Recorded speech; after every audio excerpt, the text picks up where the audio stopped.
Bonsoir. Bonsoir. Et pourquoi vous êtes trop calme comme ça aujourd'hui? Vous avez froid. Et c'est femme qui a froid. Comme toujours, c'est les femmes qui ont toujours froid. Yako, je pense que quand on a fini de parler, tu n'auras plus froid. Je voudrais, sur votre permission, qu'on salue un jeune. Vous le savez très bien, quand j'ai fait mes cérémonies, c'est difficile que j'invite d'autres camarades. Parce qu'à Abidjan, surtout en Côte d'Ivoire, depuis 2011, il y a un monsieur en Côte d'Ivoire qui se promène avec un matériel qu'on appelle traitomètre. Traitométrie là, on ne sait pas qui a ça. Mais on voit tous nos amis comme traite. Si lui là, aujourd'hui, il sort aussi RTI, on dit comment lui il a réussi à sortir sur RTI. C'est un traite. Et ça passe dans toutes les maisons. On dit qu'il ne faut plus marcher avec lui. Mais quand tu connais quelqu'un, quand tu as fréquenté quelqu'un, même à distance, quand tu écoutes quelqu'un, quand il s'exprime, tu dis lui là, il me ressemble. Saluons ensemble le président Héros de Série.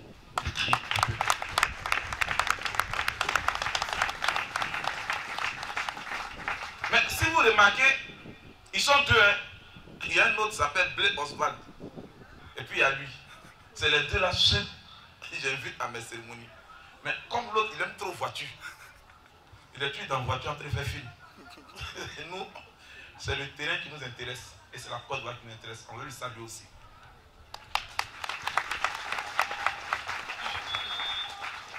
Aujourd'hui, je ne serai pas long. Parce que lui qui va prendre la parole aujourd'hui, c'est notre invité. C'est ce monsieur-là. Moi, je vais juste parler un peu. Je vais saluer la coordination de Koumassi. Je vais saluer le coordinateur. Je vais saluer le coordinateur qui nous a dit. Voilà. Je vais aussi saluer le coordinateur de Makori qui nous a reçu la dernière fois, il y a 2 semaines. Monsieur le coordinateur de Makori, soit salué. Je vais saluer la présidente nationale des femmes du Forum de la société civile africaine. Elle va se lever, on va la saluer. Merci, présidente. Le président national des jeunes du Forum, il est où? Même s'il est au fond, là, c'est devant le saluer. Regardez tous par derrière. Voilà, il est jeune, il a déjà fait sa dot. Donc, tous ceux qui ont foi, ayez foi. Mon président national des sages est décédé. On en a parlé de ça déjà. Voilà, la présidente nationale des sentinelles, c'est pour trouver une jeune fille là. C'est ça, on est en train de faire par là. Et c'est pas facile. Chers journalistes, bonsoir. Ce soir encore, le forum et le cri du peuple appellent tous les journalistes et appellent le peuple du Côte d'Ivoire. Pourquoi? Parce qu'il y a urgence. Je l'ai dit et je le répète encore. Si la Côte d'Ivoire brûle, on est foutu. Il faut sauver la Côte d'Ivoire. Les politiciens ont échoué. Parce que vous êtes conscient que moi, il y a eu des morts d'hommes à Bounois. Il y a eu des morts d'hommes à Divo. On a vu des vidéos où ils sont en train de brûler une femme vivante. Pourquoi? À cause d'une décision du président de la République. Soyons francs, soyons précis. Nous n'allons jamais changer notre manière et n'allons jamais changer notre habitude. Ce n'est pas nous qui avons dit au président Alassane de ne pas aller aux élections ou bien d'aller aux élections. Mais rappelez-vous, il y a 3 ans en arrière, lorsque je disais à tout le monde entier que cette constitution-là va créer des problèmes. Ça va brûler la Côte d'Ivoire. On me disait, oh, c'est un jeune, il est fou. C'est un jeune, il ne sait pas de quoi il parle. J'ai même interpellé le président Henri Konan Bédié à ce temps pour dire que tu es le plus âgé. Tu es le grand frère de tous ces politiciens. Vieux père. Constitution là, c'est pas bon. Mais il s'est assis avec le président Ouattara quand ils étaient au RADP et il a levé affaire d'âge là-dedans. C'est que lui l'intéressait là. Lui il a donné ça là-dedans. Il dit à partir d'aujourd'hui dans la Constitution, oh! La Deuxième République disait qu'à un certain âge, à partir de 75 ans, tu ne peux plus être candidat. Mais le président Bédié a dit d'enlever la partie où on dit il y a âge là-dedans. Parce qu'il veut faire encore. Et Dieu merci, le président Alassane a dit qu'il est fatigué. Que lui-même là, il ne fera pas un 3e mandat. Lui-même l'a dit.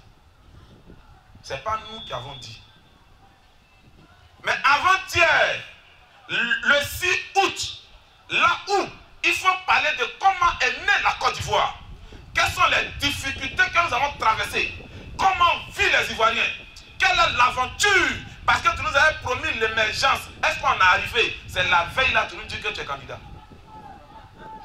Ça là, on appelle ça une annonce de candidature précoce. Ça, c'est une césarienne politique.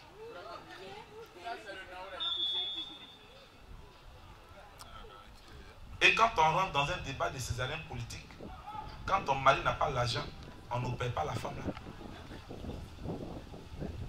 Mais cette candidature, voyez-vous ce que ça a provoqué? C'est-à-dire le dossier n'a pas encore été accepté. C'est seulement l'annonce. Mais nous savons très bien que le président, il est sage. Ces vacances qu'il est en train de passer en France va appeler encore beaucoup de choses. Nous ne sommes pas contre la personne d'Alassane Ouattara. Non. Nous ne sommes pas contre sa personne. Nous, Forum de la société civile africaine, parce que le président du CRI panafricain, du CRI du peuple va parler tout à l'heure. Mais j'ai dit, nous, le Forum de la société civile africaine, nous demandons à tous les présidents d'Afrique de respecter ce que eux-mêmes ont dit. Et en particulier notre président Alassane Dramane Ouattara. Lorsqu'il a reçu tous les chefs d'Abidjan Sud avant-hier, il a dit c'est un homme de parole.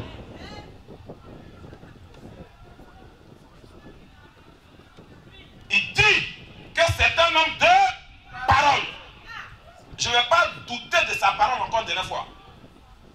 Il a même dit qu'après feu Gon Coulibaly, il y avait 3 autres personnes encore qui pouvaient nommer.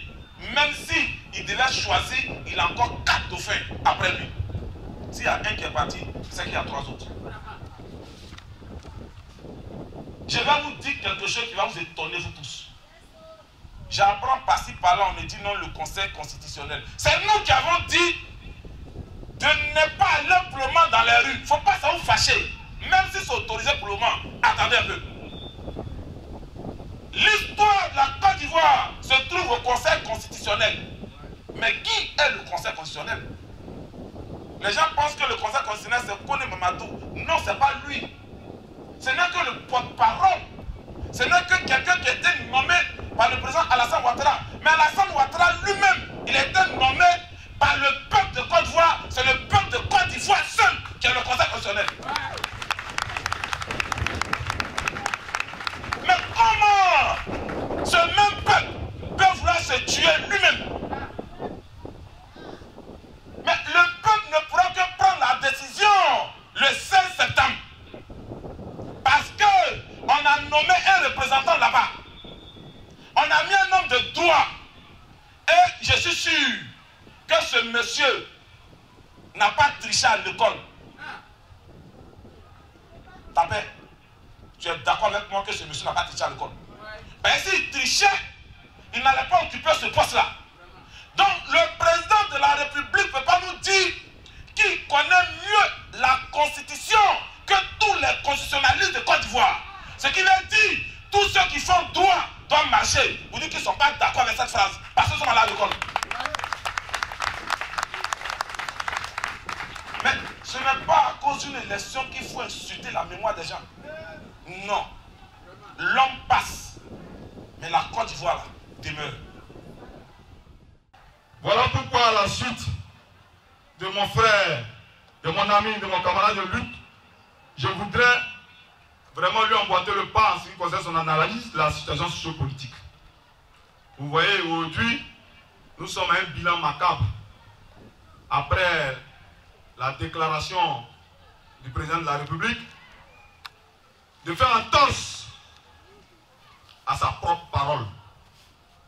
Parce que nous étions le seul, en tant que leader d'organisation, qui avait salué son retrait non seulement de la vie politique ivoirienne, mais aussi son fameux discours devant le Congrès de passer la main à une nouvelle génération. Pour nous, c'était un signe annonciateur qui allait booster le renouvellement de la classe politique à laquelle nous aspirions tant. Parce que aujourd'hui, voyez-vous, 3 leaders, et non des moindres, caporalisent en quelque sorte notre attention, mais aussi la vie politique ivoirienne. Je veux parler du président Bédié, du président Gbagbo et du président Alassane Ouattara. Chacun d'eux a plus ou moins géré le pays. Aujourd'hui, jusqu'à ce que nous arrivions autour du président Alassane Ouattara. Pour nous, on s'est dit qu'il fallait qu'on puisse envisager aussi un renouvellement de la classe politique ivoirienne pour apporter un nouveau souffle et un nouveau dynamisme politique à la vie politique en elle-même. Et donc, quand toi, en tant que chef de l'État, garant moral et physique de nos institutions, tu parles devant le Congrès, qui est l'ensemble des députés et des sénateurs, et que tu donnes ta parole à l'opinion nationale et internationale, et qu'après tu te revois, ou du moins tu te mets dans une autre position pour te dédier, nous pensons que tu n'es plus crédible. Pour nous, tu n'es plus crédible. Et donc, aujourd'hui, après l'annonce de cette candidature, on a assisté à toute cette forme de violence. À Bonois, à Divo, à Kanoua. Or, on aurait pu faire l'économie de toutes ces violences. Or, on aurait pu faire l'économie de tous ces morts si tu avais respecté ta parole. La Constitution ne te permet pas de briguer notre mandat. Quand on le dit, sans rentrer dans les débats juridico-politiques, parce que nous n'avons pas la prétention de le faire, des gens se permettent de nous dire que le compteur est à 0. Mais si chaque fois quelqu'un doit venir qui doit remettre le compteur à 0, mais dans quel Côte d'Ivoire on sera? On va s'inscrire dans une spirale de compteur qui sera remis à 0 constamment. C'est ce que vous voulez? Respectons la constitution de notre pays. C'est le fondement de toute nation. C'est la raison pour laquelle nous avons interpellé le chef de l'État sur non seulement le respect de cette constitution, mais aussi sur le respect de sa parole donnée. Malheureusement, nous avons assisté à tout ce que je viens de faire, tout ce dont je viens de faire mention tout à l'heure, toute cette forme de violence. On n'aurait pas voulu que cela se fasse. Malheureusement, c'est arrivé. Mais nous exhortons l'opinion nationale, et nous prenons l'opinion nationale et internationale à témoin. Nous exhortons le peuple à se tenir aussi prêt, parce que Kone Mamadou, qui est le président du Conseil constitutionnel, incarne l'institution qu'il dirige. Et donc, il se doit de veiller à la stabilité politique de notre pays. Ce qui veut dire que quoi? Ce qui veut dire qu'au soir du 16, il doit faire en sorte qu'on puisse éviter une crise post-électorale bis en Côte d'Ivoire. Nous le mettons devant les faits. Que le 16, qu'il lise le droit comme il se doit. Parce que ce 16-là, nous allons demander au peuple de prendre ses responsabilités. La Côte d'Ivoire a trop souffert. Et nous n'allons pas continuer de souffrir constamment. Et c'est la raison pour laquelle nous voulons lui dire que le 16 de ce mois, le 16 septembre, le mois dans lequel on rentre, il a ce devoir historique de lire le droit, conformément aux dispositions juridiques de la Constitution et conformément à la volonté du peuple. Parce que c'est le peuple qui incarne cette Constitution. Voilà à ce sujet ce que j'avais voulu dire et profiter de l'occasion pour interpeller le chef du gouvernement à un dialogue inclusif. Parce que, comme je l'ai dit, on pouvait éviter toutes ces nombreuses crises si et seulement si on s'asseyait et qu'on privilégiait le dialogue politique et non le dialogue de sourds. Parce que ça sert à quoi? Ça sert à quoi d'être à la tête d'un État ou bien d'être à la tête d'un gouvernement et de ne pas favoriser le dialogue politique? Ça sert à quoi d'être dans des dispositions où on pense avoir le monopole de la violence parce que les rapports de force sont en notre faveur et qu'il faut marginaliser les autres? Nous demandons au chef de gouvernement de prendre des dispositions afin de réunir non seulement toute la classe politique ivoirienne, mais aussi toute la société civile dans son entièreté, sans distinction aucune. Parce que quand nous on parle de société civile, nous ne parlons pas de société civile bureaucratique. Ceux qui sont dans les bureaux, dans les ONG, qui rédigent des choses à longueur de journée, nous ne parlons pas d'eux. La société civile à laquelle nous on fait allusion, c'est la société civile qui pose les problèmes réels des populations que vous êtes. La société civile à laquelle nous appelons, c'est cette société civile qui fait corps avec la population, qui, quand il y a un problème social qui prévaut, sort, monte au créneau et pose le problème réellement. Voilà pourquoi nous demandons à ce qu'il y ait des assises véritables, pour qu'on s'asseye avec le gouvernement et que nous aussi là, on pose nos problèmes et aussi on donne nos solutions au gouvernement pour que le gouvernement tienne compte des problèmes réels des populations. Parce que c'est de ça qu'il est question. Voyez-vous, aujourd'hui, il est plus que nécessaire, au-delà des contradictions idéologiques et politiques, de fédérer le peuple ivoirien autour des questions sociales. Parce qu'il y a des questions qui demeurent substantielles et qui vont au-delà des considérations politiques dont il faut tenir compte. Quand les gens ne mangent pas, quand la cherté de la vie bat son plein, quand on n'arrive pas à nourrir ne serait-ce que 4 membres d'une famille sur la base de 2 repas par jour, il y a des questions à se poser. C'est que la vie est devenue d'autant plus chère. Quand pour une ordonnance de 5 000 francs les gens meurent, c'est que nous sommes dans une situation chaotique. Quand le transport flambe, parce qu'on nous donne comme prétexte que le corona est là, et que nous tous nous subissons toutes ces mesures restrictives du corona, il y a des questions à se poser. Voilà pourquoi je lance un appel à toute l'opposition, à toute la société civile, à fédérer autour des questions sociales pour porter véritablement à la voix du peuple. Et que nos gouvernants comprennent que là où nous sommes en train d'aller, ils doivent tenir compte des problèmes des populations. Voilà pourquoi, chers frères, chers amis, quand la viande par exemple augmente et que de 2500 francs le kilo on se retrouve à pratiquement 3400, quand le transport même pour te déplacer, le transport peut-être que était 500, double carrément, quand le carburant passe de 600 francs, de 590 à 600 francs, mais vous pensez qu'on va s'asseoir pour qu'on regarde?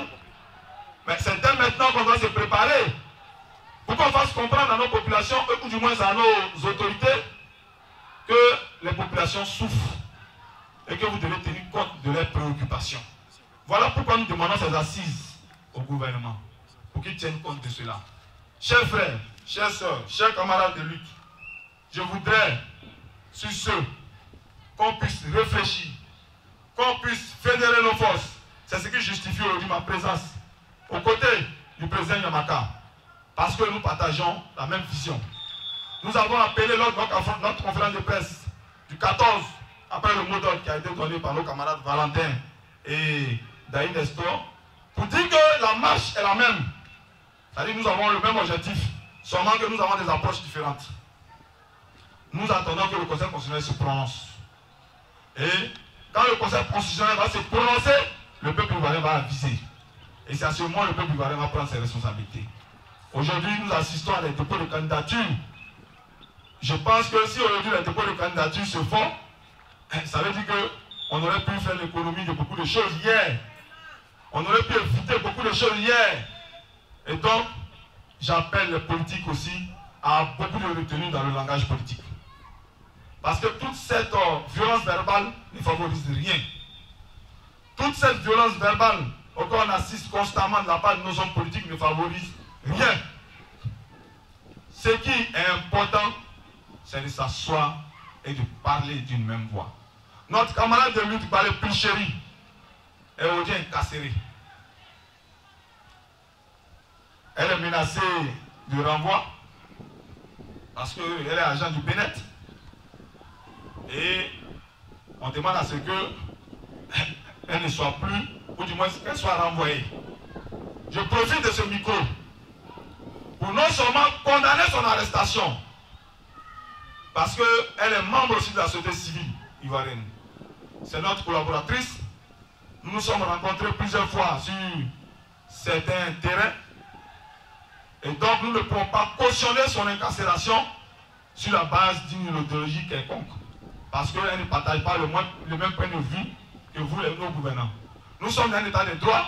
Et si nous sommes dans un état de droit, nous pensons qu'il y a des dispositions qui doivent nous permettre de nous épanouir.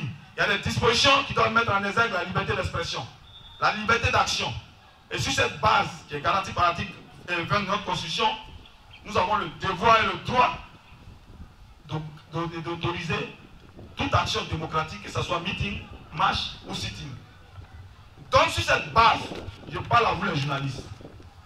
Nous demandons la libération sans condition de notre camarade de lutte, Balé Picheri, et nous appelons la classe politique ivoirienne à plus de retenue aussi.